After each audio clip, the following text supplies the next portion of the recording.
En el capítulo 21 del libro de Apocalipsis, nosotros encontramos una de las descripciones más hermosas de lo que será la vida del creyente en la gloria celestial. Juan nos dice allí que tendremos una comunión perfecta con Dios, que Él mismo enjugará todas nuestras lágrimas, que allí no habrá más muerte, ni más llanto, ni clamor, ni dolor. El cielo es un lugar de felicidad perpetua y perfecta. Pero ¿qué sucederá en el interín durante nuestro peregrinaje de este lado de la eternidad? Bueno, la Biblia nos enseña claramente que tendremos que enfrentar muchas dificultades. De hecho, en ese mismo pasaje de Apocalipsis 21, donde se nos da una descripción tan hermosa de la vida en el cielo, se nos dice en el versículo 7, el que venciere heredará todas las cosas. El que venciere heredará todas las cosas. Hay una guerra que debemos pelear, una guerra que debemos vencer, y tristemente, mis amados hermanos, no todos estarán del lado correcto. Por eso en ese mismo pasaje, inmediatamente después, hay un pero.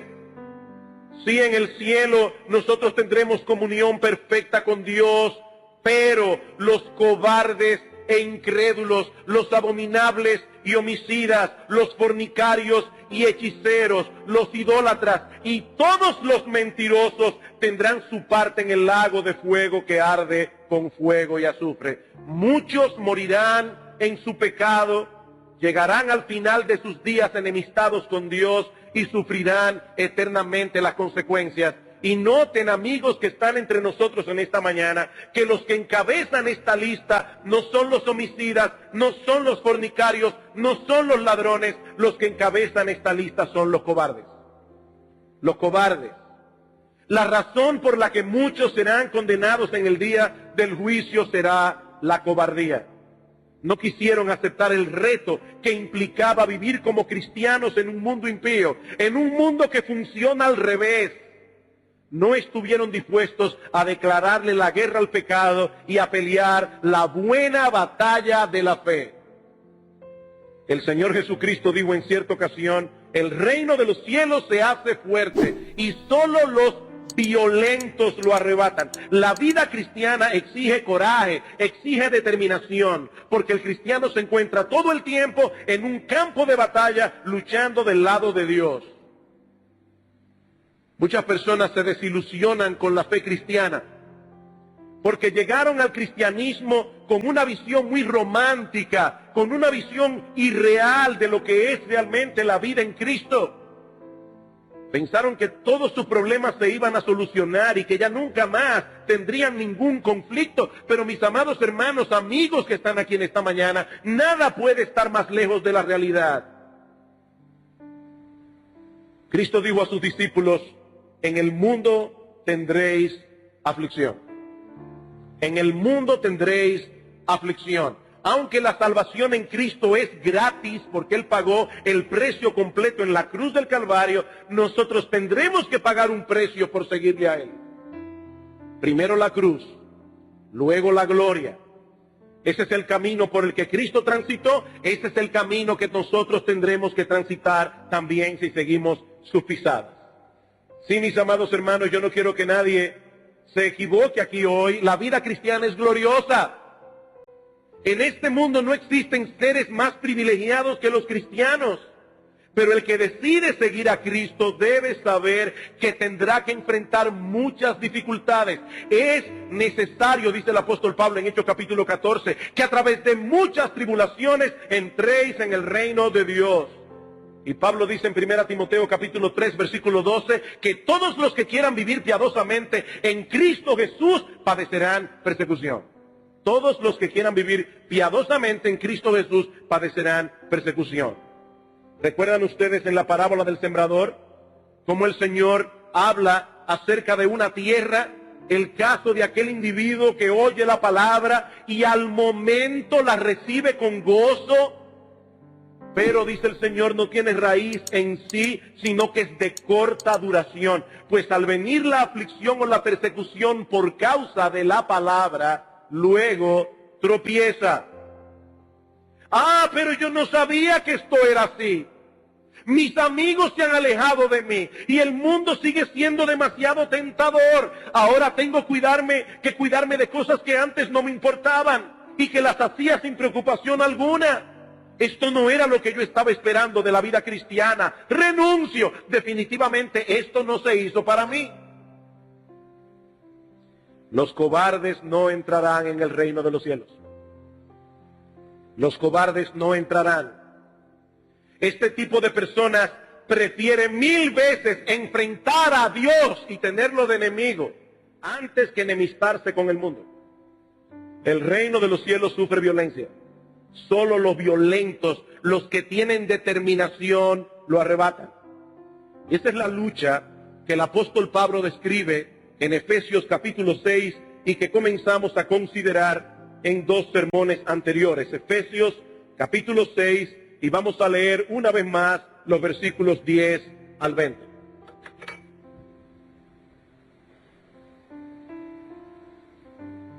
Por lo demás, hermanos míos, fortaleceos en el Señor y en el poder de su fuerza. Vestíos de toda la armadura de Dios para que podáis estar firmes contra las acechanzas del diablo, porque no tenemos lucha contra sangre y carne, sino contra principados, contra potestades, contra los gobernadores de las tinieblas de este siglo, contra huestes espirituales de maldad en las regiones celestes. Por tanto, tomad toda la armadura de Dios para que podáis resistir en el día malo y habiendo acabado todo, estar firmes. Estad pues firmes, ceñidos vuestros lomos con la verdad y vestidos con la coraza de justicia y calzados los pies con el apresto del evangelio de la paz. Sobre todo, tomad el escudo de la fe con que podáis apagar todos los dardos de fuego del maligno. Y tomad el yelmo de la salvación y la espada del Espíritu, que es la palabra de Dios, orando en todo tiempo, con toda oración y súplica en el Espíritu, y velando en ello con toda perseverancia y súplica por todos los santos, y por mí, a fin de que al abrir mi boca me sea dada palabra para dar a conocer con denuedo el misterio del Evangelio, por el cual soy embajador en cadenas, que con denuedo hable de él como debo hablar.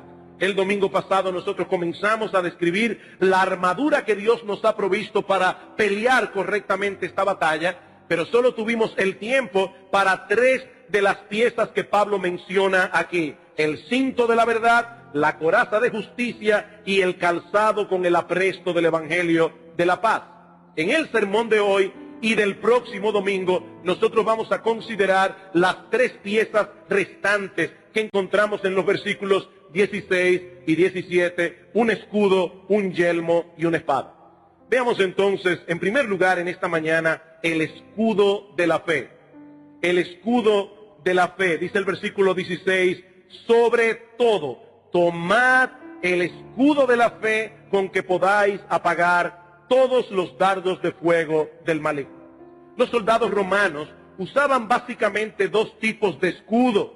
Uno pequeño y ligero, de aproximadamente 2 pies de diámetro, y que se aseguraba a la mano por 2 correas de piel, y uno más grande, más o menos de 1,20 metros de largo y 75 centímetros de ancho, que es el que Pablo menciona en este texto. Los romanos le llamaban a esta pieza de la armadura scutum en latín, de donde proviene nuestra palabra escudo. Era algo así como una especie de puerta oblonga. De hecho, es interesante notar que la palabra griega que se traduce aquí como escudo proviene de una raíz que significa precisamente puerta. Este escudo protegía el cuerpo de una de las armas más mortíferas de aquellos días: flechas empapadas de brea y encendidas en fuego. Sin ese escudo, el soldado romano quedaba completamente a merced del enemigo. Y lo que Pablo nos está diciendo aquí es que así también ocurre con el cristiano. Continuamente, el enemigo de nuestras almas arroja sobre nosotros dardos de fuego, flechas encendidas, y si no nos protegemos con el escudo de la fe, saldremos seriamente heridos. Estos dardos de fuego vienen en forma de pensamientos malignos que nos incitan al pecado, a la desconfianza, al desaliento. Los creyentes son constantemente tentados a la inmoralidad, al odio, la amargura, la envidia, la ira, el orgullo, la codicia, la mundanalidad, el temor, el desaliento. Continuamente tenemos que luchar contra la duda y el temor. Dudas del amor de Dios, dudas de la sabiduría de Dios, duda de su palabra, duda de que podamos seguir corriendo la carrera hasta el fin, dudas de que la iglesia siga siendo fiel y permanezca hasta la venida de nuestro Señor. Y esta lucha se intensifica cuando estamos en medio de la aflicción, cuando estamos en medio de la enfermedad, cuando estamos atravesando por problemas económicos, cuando tenemos un conflicto personal.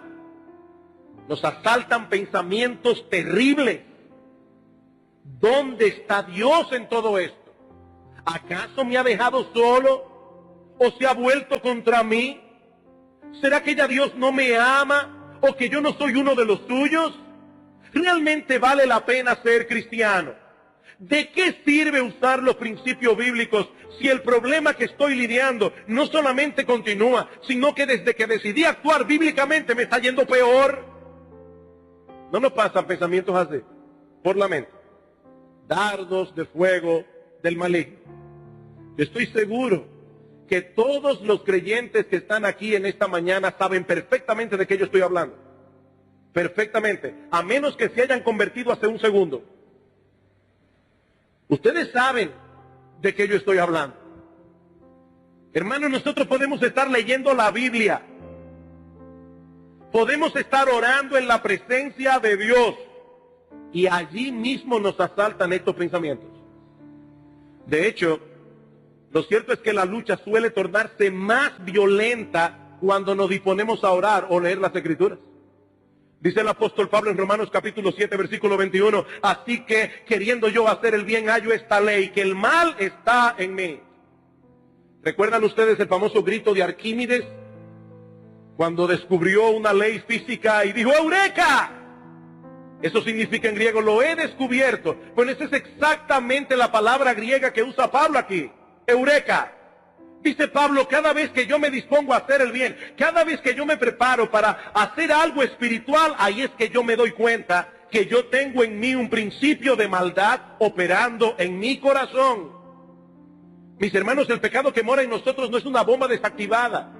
No es un volcán que ya dejó de hacer erupción. El pecado está vivo y activo en nuestro corazón. Y es precisamente cuando nosotros queremos hacer el bien que descubrimos esta ley.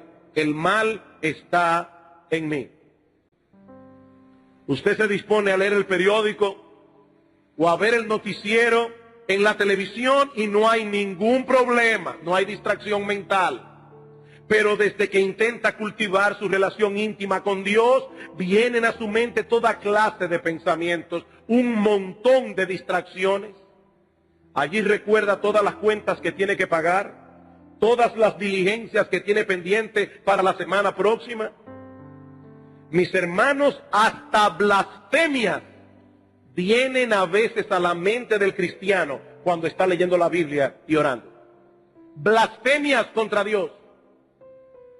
Uno de los pasajes que más me llama la atención en el progreso del peregrino es precisamente cuando Cristiano va atravesando por el valle de sombra de muerte. Y dice Juan Bunyan que en ese momento a Cristiano le venían muchas blasfemias que el pobre creía que salían de su propio corazón. De hecho, Bunyan decía, el pobre cristiano no sabía distinguir su propia voz. Él creía que esas blasfemias salían de su propio corazón. Es un asedio terrible. Martin Lloyd-Jones comenta lo siguiente acerca de este ataque en particular. El diablo querrá hacernos creer que todas estas cosas se originan en nosotros mismos, para persuadirnos entonces de que debemos ser personas muy malvadas que no tienen derecho a ser llamadas cristianos.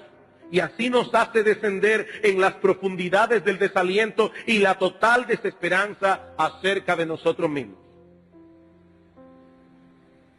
Otro escenario, tal vez el Espíritu Santo te ha mostrado un pecado contra el cual debes luchar, un pecado que debes confesar y abandonar.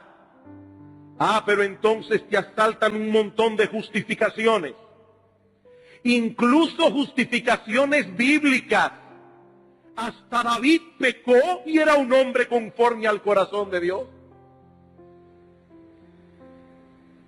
De repente te asalta una tentación, sabes que debes desecharla de inmediato, pero entonces viene a tu mente la idea de que tú puedes probar un poco. Es solo un poco, yo sé cuándo parar, yo sé cuándo echarme hacia atrás.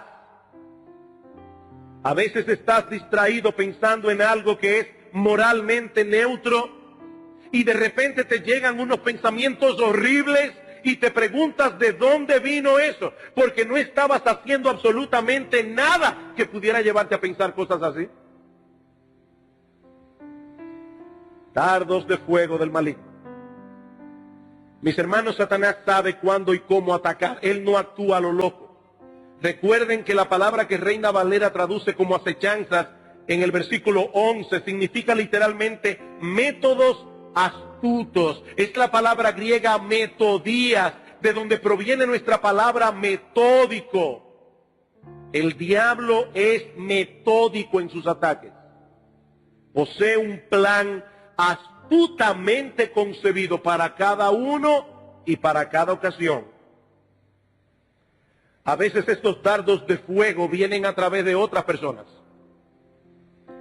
Ya dijimos en un sermón anterior que nuestra lucha no es contra sangre y carne, pero el enemigo es lo suficientemente astuto como para esconderse detrás de sangre y carne. Recuerden al Señor Jesucristo hablando con sus discípulos, diciendo que era necesario que fuera a la cruz.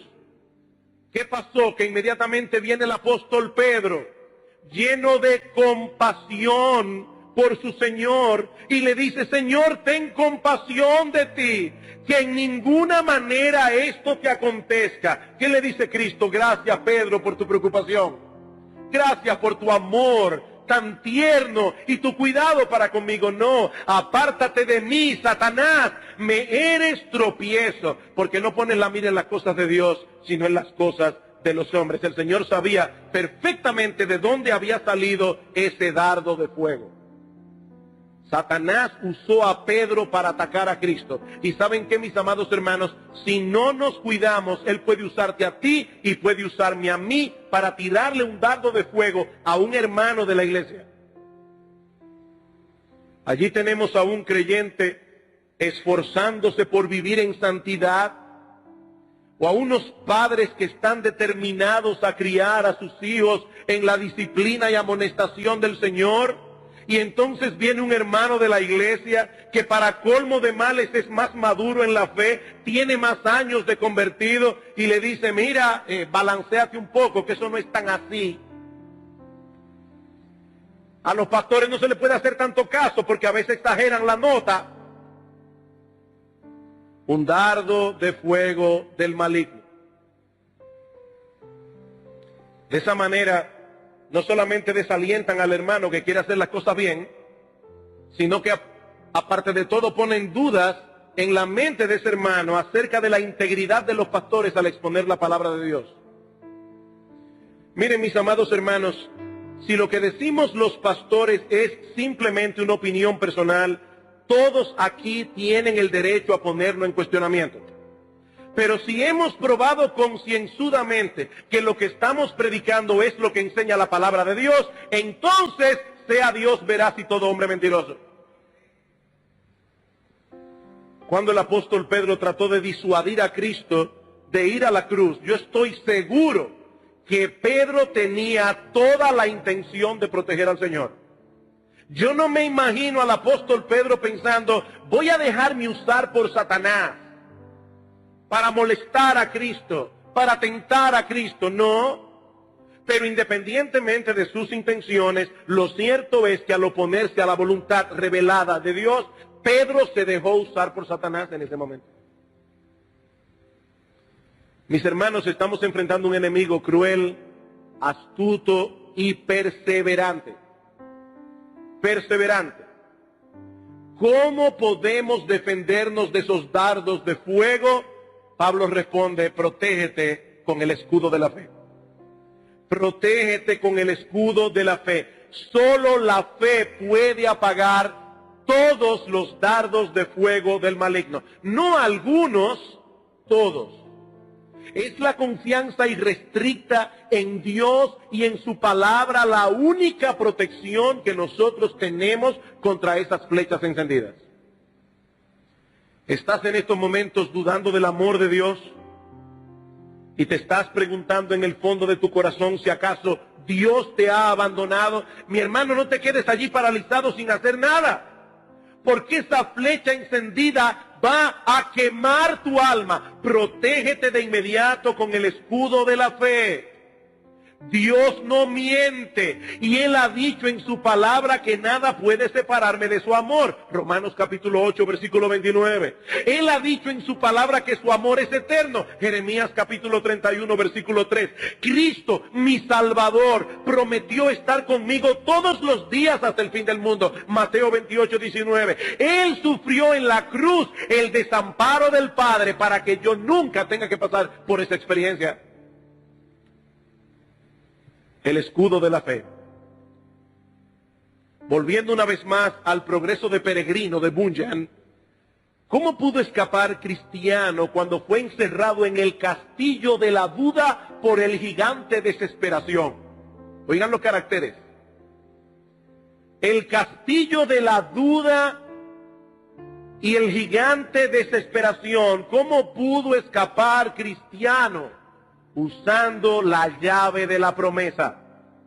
La llave de la promesa. Amados hermanos, debemos pensar correctamente, debemos contrarrestar esos ataques del enemigo con la palabra de Dios, poniendo delante de nosotros sus promesas. Es así como usamos el escudo de la fe. Si Él lo ha prometido, lo cumplirá, porque Él no puede mentir. Él no puede mentir. Satanás sí miente. Todo el tiempo. Él es mentiroso y homicida. Nos engaña para destruirnos. Y la única manera en que nosotros podemos protegernos de ese enemigo es trayendo a nuestras mentes la verdad de Dios revelada en su palabra. Es así como usamos en la práctica el escudo de la fe. Mira, mi hermano, no importa cuán lógico o inteligente pueda parecernos en un momento dado una idea o una opinión, si no es conforme al pensamiento de Dios revelado en su palabra, tiene que ser mentira por necesidad. Tiene que ser mentira. Mira, fulano, si tú sigues el patrón bíblico y la mansedumbre en tu trabajo, no te van a respetar. Todos se van a aprovechar de ti, te van a tomar por tonto. ¿Qué vas a hacer en ese momento? Cúbrete con el escudo de la fe. Dios me pide que haga las cosas a su manera y que deje en sus manos los resultados. Encomienda a Jehová tu camino, confía en Él y Él hará. Eso no quiere decir que va a ser mañana que lo va a hacer, pero Él hará. Haz lo que tienes que hacer y deja en las manos de Dios los resultados. Mi hermano, sin esa confianza en Dios y su palabra vas a ser derrotado una y otra vez. Todo lo que es nacido de Dios vence al mundo, dice Primera de Juan. Y la victoria que ha vencido al mundo es nuestra fe. Dice un comentarista, la fe es el escudo del cristiano. El diablo no puede hacer nada contra ella. Sus peores ataques son frustrados. La fe ofrece completa protección y hace el avance posible. Donde hay fe, no hay nada que temer. ¿Y qué es la fe? Pregunta este autor. Es creer lo que Dios ha dicho por ninguna otra razón que porque Él lo ha dicho. Voy a repetir eso otra vez. ¿Qué es la fe? Es creer lo que Dios ha dicho por ninguna otra razón que porque Él lo ha dicho. Muchas veces nosotros leemos un pasaje de las Escrituras, un mandamiento de Dios, y nos parece muy lógico. Entonces uno dice, bueno, yo entiendo perfectamente por qué Dios enseña tal cosa, por qué Dios manda tal otra cosa. Pero cuántas veces, mis amados hermanos, Dios nos pone en una situación donde el mandamiento de Dios, lo que Dios nos está pidiendo claramente que hagamos, no parece tener ni pie ni cabeza. ¿Qué vamos a hacer? ¿Creerle a Dios y no creerle a tus propios pensamientos? Es creerle a Dios en lo que Él dice, simplemente porque Él lo ha dicho, aunque a mí no me parezca lógico. Abraham, vete al monte Moría y sacrifícame allí a tu hijo, a tu único, a Isaac, a quien amas. ¿Tiene lógica ese mandamiento? Dios le ha prometido a este hombre un hijo. Se pasa 25 años esperándolo. Por fin, por un milagro de Dios, Sara sale embarazada. Nace Isaac. Y cuando está en la adolescencia, Dios le dice, llévalo al monte y dególlalo allí. Honestamente, mis amados hermanos, es muy fácil leer eso en la Biblia. Pero ¿qué hubiéramos hecho tú y yo? Mira, déjame darle unos días a ver si Dios cambia de parecer. Esto tiene que ser un error. Dice en Génesis, Abraham se levantó muy de mañana, siendo aún oscuro, y se dirigió al lugar que Dios le había dicho. Ató a su hijo y trató de degollarlo, y fue en ese momento que Dios le detuvo su mano. Mis hermanos, la fe es creerle a Dios en lo que Él ha dicho en su palabra, simplemente porque Él lo ha dicho. Porque Él no puede equivocarse, Él no puede mentir. Sigue diciendo este autor, es aceptar su enseñanza, obedecer sus mandamientos, tomar en serio sus advertencias y apropiarse de sus promesas. Donde hay fe, la derrota es desconocida. El soldado que la tiene nunca será derribado por nada. La fe es invencible. Invencible. Es por eso que la Biblia dice que los cristianos andamos por fe, no por vista. Es por fe, no por vista. Comencé a obedecer a Dios y ahora el problema se puso peor. Estoy viendo mis circunstancias más difíciles, pero yo no me voy a mover por lo que mis ojos ven. Yo me voy a mover por la fe, no por vista. Amado hermano, cada pecado que nosotros cometemos es el resultado de creerle al enemigo y no a Dios. Cada pecado. En medio de la tentación, en medio de la duda, ¿saben qué es lo que nosotros estamos debatiendo en el corazón? ¿A quién le vamos a creer? ¿Al diablo o a Dios? ¿A quién le vamos a creer? Cada acto de pecado es un acto de incredulidad. Cada acto de obediencia es un acto de fe. Es un acto de fe. ¿Sabes lo que hace la fe? La fe pone a Dios delante de ti. Te abre los ojos del alma para que puedas ver a Dios y su poder, a Dios y su sabiduría, a Dios y su amor. Eso fue lo que permitió que Moisés corriera, no durante 10 años, no durante 30, no durante 40, hermano, durante 80 años. Moisés fue llamado con 80 años, con 40 años, perdón. 40 años después volvió de la tierra de Madián, 40 años más llevando al pueblo de Israel a la tierra prometida. ¿Y qué pueblo? ¿Cómo se pudo sostener Moisés por 80 años viendo al invisible? Viendo al invisible. Dice en Proverbios 35, toda palabra de Dios es limpia, Él es escudo a los que en Él esperan. Lo que pasa es que, honestamente, mis hermanos, nos es tan difícil esperar. Y más en la época en que nosotros estamos viviendo. Yo no sé ustedes, pero cuando yo envío un email, un correo electrónico, me paso el día revisando el correo a ver si me respondieron. Antes las cartas duraban 3 meses. Ahora nosotros nos ponemos ansiosos y la computadora se frisa 5 minutos. Vivimos en una época donde no se nos enseña a esperar. Pero nosotros tenemos que aprender a esperar en Dios, porque Él tiene su tiempo. Y su tiempo es mucho mejor que el nuestro. Esperar en Dios. Él es escudo a los que en Él esperan. Dios mismo es el escudo cuando nosotros ponemos nuestra confianza en Él. Y lo que hace la fe es precisamente hacernos conscientes de que Él está a nuestro lado.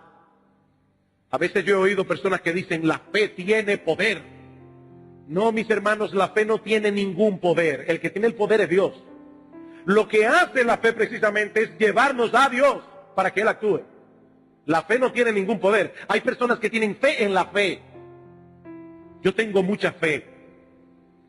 Mira, mi amigo, el asunto aquí no es tener mucha fe o poca fe, es tener una fe colocada en un objeto correcto. Hay muchas personas que se aventuran en el Canal de la Mona, en yolas, porque ellos están seguros de que van a llegar a Puerto Rico. Y hay otros que se montan en un avión muriéndose de miedo, porque tienen poca fe en ese aparato.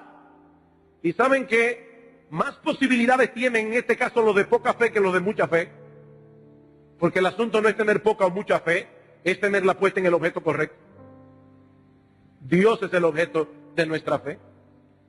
Y ahora yo te pregunto, mi amado hermano, ¿qué tan conscientes estás de los dardos de fuego del maligno y con cuánta frecuencia usas el escudo de la fe para defenderte? Fíjense que la pregunta es doble. ¿Qué tan consciente estás de esos dardos de fuego? Porque a veces nosotros creemos que lo que estamos pensando no son dardos de fuego, son pensamientos perfectamente justificables. O, pero ¿cómo me voy a sentir con este hermano que me hizo tal o cualquier cosa? Lo que yo siento en mi corazón es perfectamente justo. Cuando una persona lo piensa de esa manera, que la amargura que está generando en su corazón contra este o aquel hermano es una amargura justa, ese hermano está en problema porque él ni siquiera está viendo el dardo de fuego. Lo está viendo como un pensamiento perfectamente legítimo. Mi hermano, ¿qué tan consciente estás de los dardos de fuego del maligno? ¿Y qué tanto estás usando el escudo de la fe para defenderte? ¿Estás creciendo en el conocimiento de la palabra de Dios para que puedas hacer un uso eficaz de ese escudo? Porque confiar en Dios no es otra cosa que confiar en su palabra. Confiar en lo que Él ha dicho. Fe en Dios y fe en la Biblia es exactamente lo mismo. Para cómo nosotros podemos confiar en aquello que no conocemos. No podremos traer a nuestras mentes las promesas de Dios, las advertencias de Dios, si ni siquiera las hemos leído o si no meditamos en ellas continuamente. Tenemos que aprender a usar con destreza la espada del Espíritu, como veremos el domingo que viene, si el Señor lo permite. El cielo y la tierra pasarán, dice Cristo, mis palabras nunca pasarán. Yo recuerdo en una ocasión en que yo tenía demasiadas cosas en mi agenda y de repente comencé a sentir que me estaba poniendo muy ansioso. Me preguntaba en mi corazón cómo yo voy a poder cumplir todas estas responsabilidades en el tiempo que yo tengo por delante. Y cuando me di cuenta de que estaba poniéndome ansioso, me vino otro pensamiento. Hoy, ¿quién no va a estar ansioso con todas las cosas que yo tengo por delante? Me estaba justificando a mí mismo. Hasta que de repente me detuve y le di un decreto a mi corazón y le dije, basado en Mateo capítulo 6, no, tú no tienes derecho a estar ansioso. Por nada estéis afanosos, dice la Escritura. Pero ahí que viene el problema de aquellos que no disciernen el dardo de fuego. Oh, pero claro que yo tengo derecho a estar ansioso. Mira todas las cosas que me están pasando. No, tú no tienes derecho. No tienes derecho. Por nada estéis afanosos.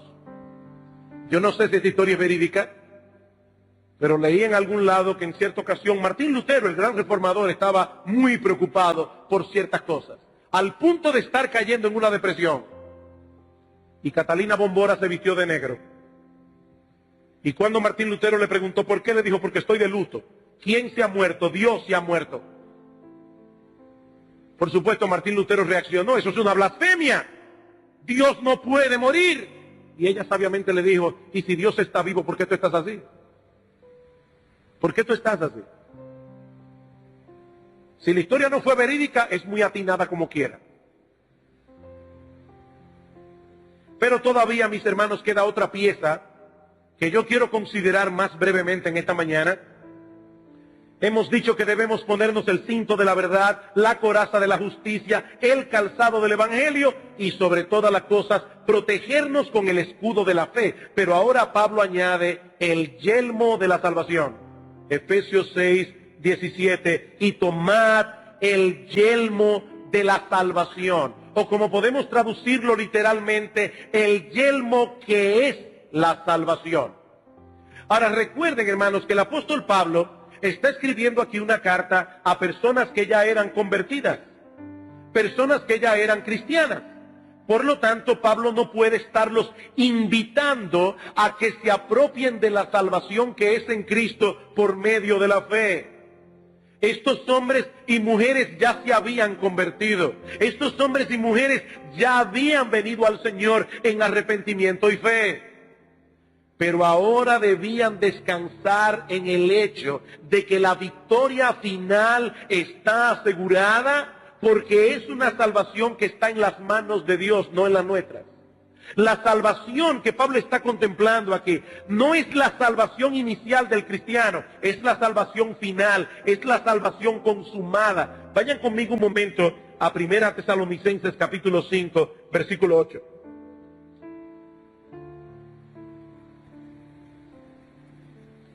Dice el apóstol Pablo aquí: pero nosotros que somos del día, seamos sobrios, habiéndonos vestidos con la coraza de fe y amor y con la esperanza de salvación como yelmo. ¿Ven el punto? Pablo no está mirando aquí la salvación como algo pasado. Él está mirando la salvación como algo futuro, la esperanza de la salvación. Es una fe que mira lo que Dios hará por nosotros con toda certeza, porque Cristo compró para nosotros una herencia segura. Lo que Pablo nos está diciendo es que si queremos pelear bien en esta batalla, mis hermanos, debemos ponernos un yelmo para cuidar nuestras cabezas. Debemos proteger nuestras mentes con este pensamiento: esta lucha no será para siempre. Esta lucha no será para siempre. Yo no sé a ustedes, hermanos, pero a mí me alienta mucho pensar que algún día dejaremos atrás el campo de batalla. Algún día. Algún día el conflicto terminará. Nunca más seremos tentados. Nunca más tendremos problemas con el pecado. Nunca más sentiremos la vergüenza de una conciencia culpable.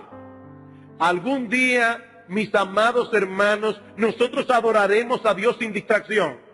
Todo nuestro amor será solo para Él. Toda tristeza, todo dolor, toda aflicción, todo conflicto habrá terminado para siempre.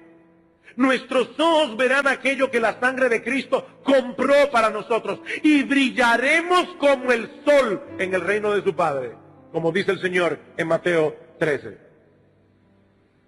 Por eso decía C.S. Lewis que si nosotros pudiésemos ver hoy a un creyente como será en el cielo, nos veríamos tentados a adorarlo. A ese creyente que tú miras hoy con tantos defectos, brillaremos como el sol en el reino de su Padre. Por eso es que Pablo dice en Romanos capítulo 8 que las aflicciones del tiempo presente no son comparables con la gloria venidera que en nosotros ha de manifestarse. En nosotros. Mi hermano, si tú quieres pelear bien ahora, mantén tus ojos en esa gloria. En esa gloria que nos espera al final del camino. No dejes que el diablo te desaliente, haciéndote pensar que todo esto es una lucha inútil. No, no es inútil. Porque tú y yo nos dirigimos con toda certeza a la Canaán celestial. Nos dirigimos a la tierra prometida. Y sí, aunque el camino es empinado a veces, y en muchas ocasiones se torna muy difícil de transitar, mis hermanos, ese es el camino que lleva al cielo.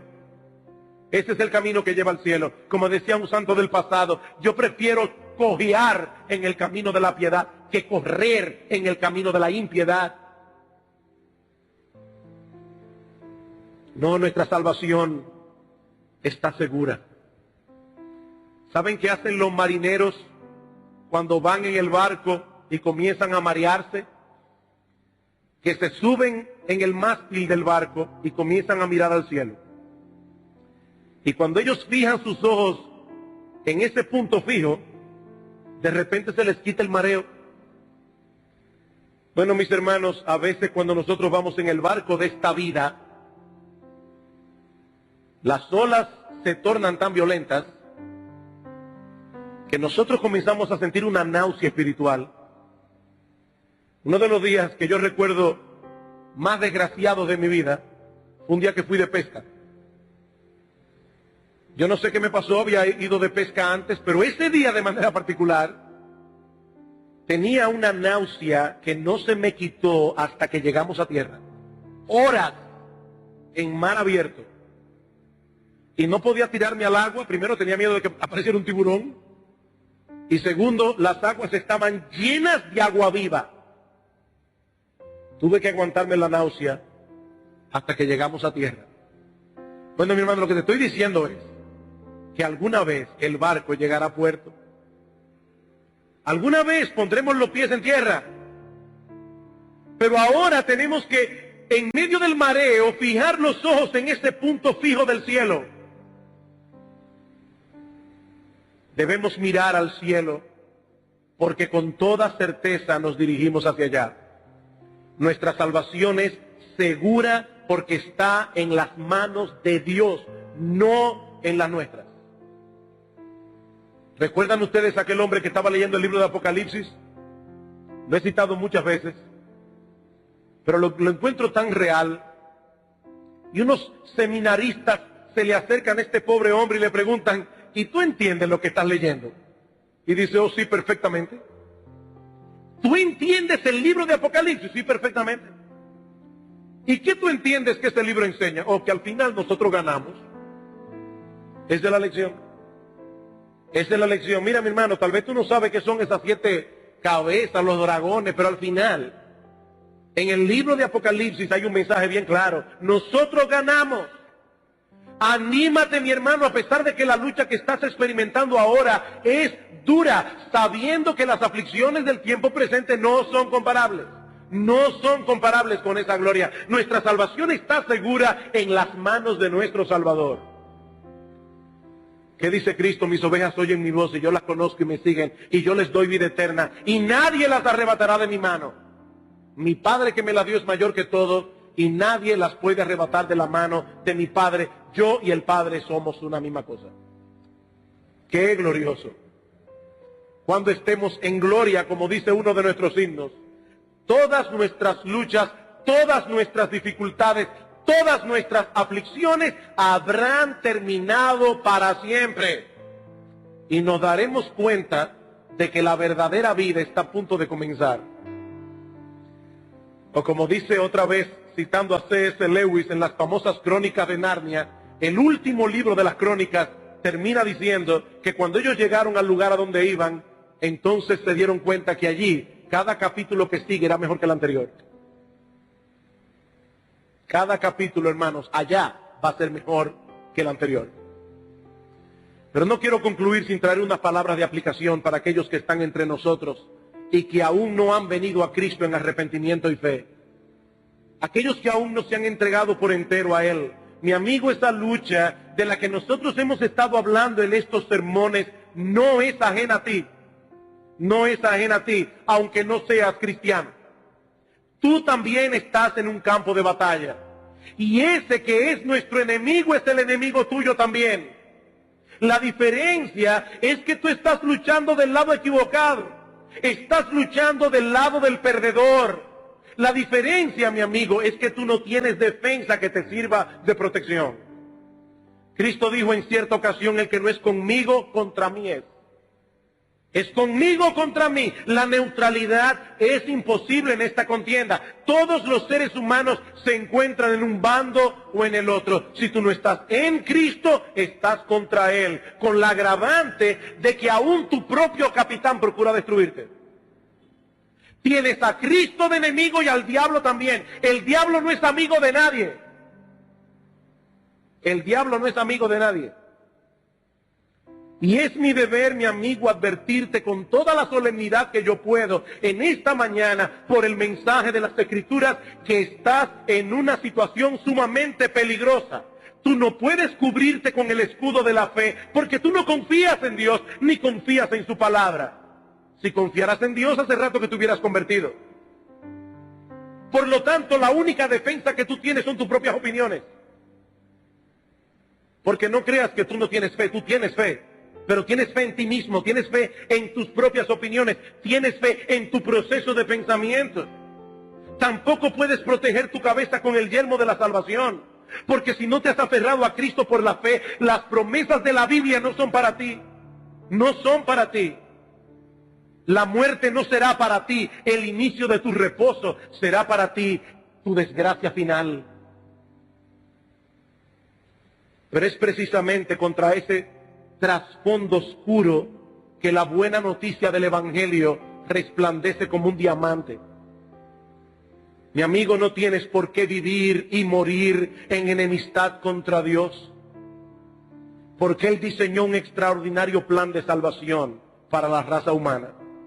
Su propio Hijo, el Dios encarnado, pagó el precio total de la redención, viviendo una vida perfectamente justa y muriendo en una cruz en lugar de pecadores culpables. ¿Sabes para qué? Para que todo aquel que en Él cree no se pierda, mas tenga vida eterna. Y esa gran salvación está disponible para ti hoy, en este mismo instante.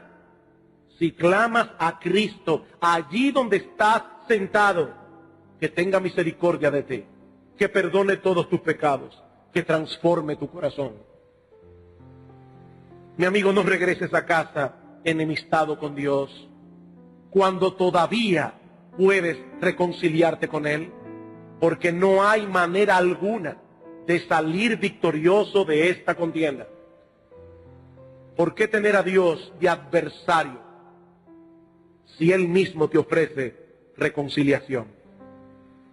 No demores, mi amigo, de arreglar tus cuentas con la justicia divina. Pídele a Cristo que te salve, porque todavía estás a tiempo de pasarte al lado del vencedor. El destino de esta guerra ya está decidido. Óyeme bien, el destino de esta guerra ya está decidido.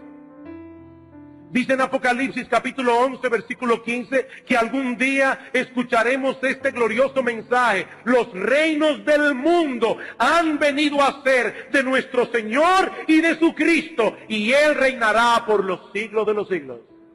Y eso está decidido. Mi pregunta es, ¿compartirás tú su victoria en aquel día? ¿O seguirás defendiendo obstinadamente una causa que ya está completamente perdida? ¿Qué vas a hacer? Que el Señor manifieste hoy su misericordia y que muchos hagan la paz con Él a través de la fe en su Hijo, nuestro gran Dios y Salvador, Jesucristo. Vamos a orar.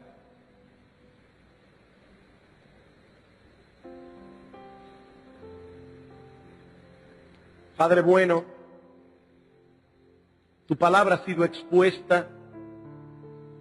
Nosotros ya no podemos hacer nada más. Solo tu Espíritu Santo puede aplicar con poder esa palabra en los corazones de todos aquí, a unos llevándolos a una fe más profunda en su Señor y a una determinación más firme de seguir luchando contra el pecado, de ponerse toda la armadura que tú has provisto para defendernos y para atacar. A otros, oh Señor, que tu Espíritu Santo aplique estas verdades para traerlo a la salvación que es en Cristo. Nosotros te imploramos, oh Señor, que tú bendigas tu palabra que fue predicada y que ésta traiga frutos abundantes a 100, a 60 y a 30 por uno. Porque te lo pedimos en el precioso nombre de nuestro gran Dios y Salvador Jesucristo. Amén.